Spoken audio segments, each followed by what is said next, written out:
și de la dumneavoastră, de la sediul NATO, așteptăm răspunsul la întrebarea: mai durează crizele acestea? Ne mai deschid noi vulnerabilități? Suntem pregătiți, dacă, Doamne ferește, lucrurile escaladează, să facem față așa cum am făcut până acum? E România o țară sigură? Alegeți care dintre aceste 4 întrebări vreți pentru a începe răspunsurile, domnule Joana. În primul rând, mulțumesc pentru invitație. Este clar că suntem într-o perioadă care va rămâne foarte volatilă și foarte plină de neprevăzut. Și uitați-vă că odată crezi că ai scăpat de pandemie și vine războiul, crezi că războiul se stabilizează, apare o criză financiară, în spate este o revoluție tehnologică fără precedent. Deci trebuie să fim pregătiți ca societate, ca cetățeni, ca și companii, ca și guverne și autorități publice, civice sau private, să trăim într-o perioadă de incertitudine nepronunțată. Multă volatilitate.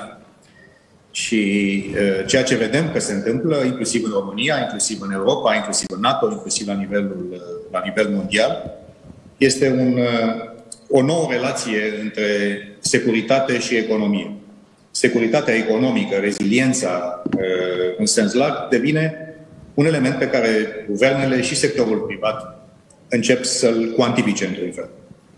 Și ca unul care în tinerețea mea revoluționară, înainte de 89, am lucrat în sectorul energetic și am un pic de amintiri din vremea respectivă, a spune că zona energiei este probabil cea mai complexă din toate aceste alte sectoare economice care și ele se află în fața aceleași dileme. Cât de mult sacrific profitabilitate pentru securitatea economică. În zona energiei există un lucru și mai complex. Pentru că trebuie să găsim un just echilibru între problema securitate versus competitivitate, dar trebuie să mai avem încă un răspuns cu privire la sustenabilitate și este o revoluție a tehnologiilor verzi pe care mă bucur că o discutați în această conferință, dar și un element de volatilitate suplimentară față de orice alt sector. Deci ai într-un fel o situație foarte complexă în care competitivitate și securitate, sustenabilitate și volatilitate trebuie să găsească un răspuns. De unde și complexitatea tratării acestui subiect. Observații mai aproape de noi. Să nu credem cumva că riscurile cu privire la situația energetică și a costurilor energiei s-au terminat odată cu trecerea iernii. Am avut noroc. Am avut noroc de o iarnă relativ blândă, am avut noroc că la nivelul economiei chinezești a existat o încetinire pronunțată și cererea a fost mai redusă. Nimeni nu ne poate garanta că nu o să avem o vară foarte călduroasă și iarna 23-24 foarte friguroasă.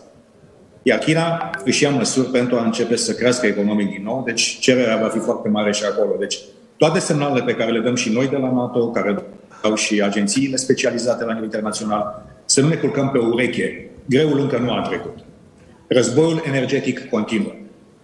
În al doilea rând, pentru cazul României, evident, sunt la NATO, dar mă gândesc întotdeauna la țara mea.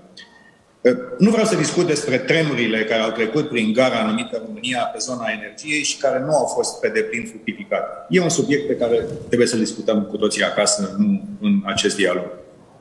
Dar pentru prima dată, datorită decuplării Rusiei de economia europeană și de politica europeană, asistăm, de fapt, la un început de șansă de a respira regional, în cazul României, pentru că până acum eram încercuiți de interesele rusești în domeniul energiei.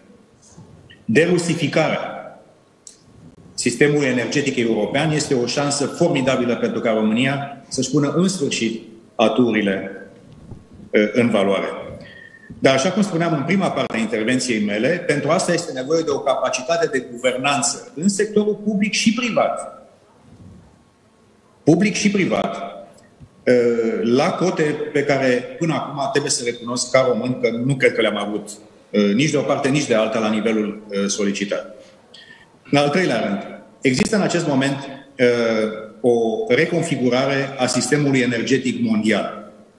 Această relație între tranziție ecologică și perioada de grație pe care încă o avem, discuție din Europa, nuclear, mai puțin nuclear, ne face să fim într-o perioadă extrem de complexă. Și apelul meu către toți cei de acasă și către toți cei care lucrăm în UE sau în NATO este să putem să lucrăm un pic mai mult împreună, să lăsăm deoparte un pic din gâlceava tradițională, pentru că vremurile care ne așteaptă vor fi în continuare foarte complexe și fără reziliență de societate și fără lume competentă și lume bine intenționată în jurul aceleiași mese, ne va fi foarte greu să supraviețuim. Eu aș spune că pentru România, eu cum o văd, următorii 10-20 de ani sunt probabil ultimul tren pentru a avea locul care ni se cuvine, pentru că este o țară cu resurse, este o țară cu o locație geopolitică extrem de importantă.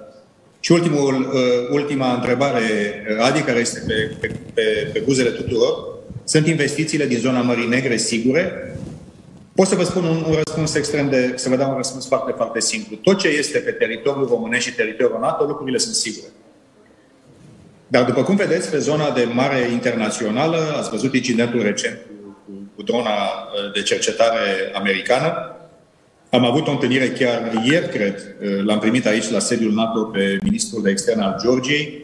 Este foarte important ca proiectul de cablu submarin de fibră optică pentru telecomunicații și pentru curent continuu sub Marea Neagră să continue. La NATO am stabilit după Nord Stream 1 și 2, după acele două acte de sabotaj, am stabilit o unitate specială care se ocupă de reziliența infrastructurilor critice submarine. Și aici avem și un grup de lucru NATO, Uniunea Europeană, care lucrează exact pe acest subiect. Deci tot ce înseamnă investiție pe teritoriul NATO sunt protejate și împreună va trebui să lucrăm ca acolo unde avem trasee care nu trec prin teritoriul NATO per se, să găsim împreună soluții pentru a putea să le protejăm și să facem ca business-ul să fie rentabil, costurile de asigurare și reasigurare să fie mai moderate și, până la urmă, costul investiției să fie unul care să permită profitabilitate, competitivitate, sustenabilitate pentru o lume foarte volatilă. Sunt foarte utile toate aceste punctări și sigur că asigurările pe care le dați vin de la cineva care ocupă cea mai înaltă poziție pe care a avut-o vreun român vreodată într-o organizație care în clipa de față e singura garanție pentru securitate globală. Și mă bucur să avem aceste răspunsuri de la dumneavoastră, domnule secretar general adjunct Mircea Joană, într-un moment în care, cum spuneam, sunt atât de multe îngrijorări și prea puține semne de optimism, de a le prizăm și noi așa cu nesați mesajele venite de la dumneavoastră, pentru că sunt extrem de încurajatoare.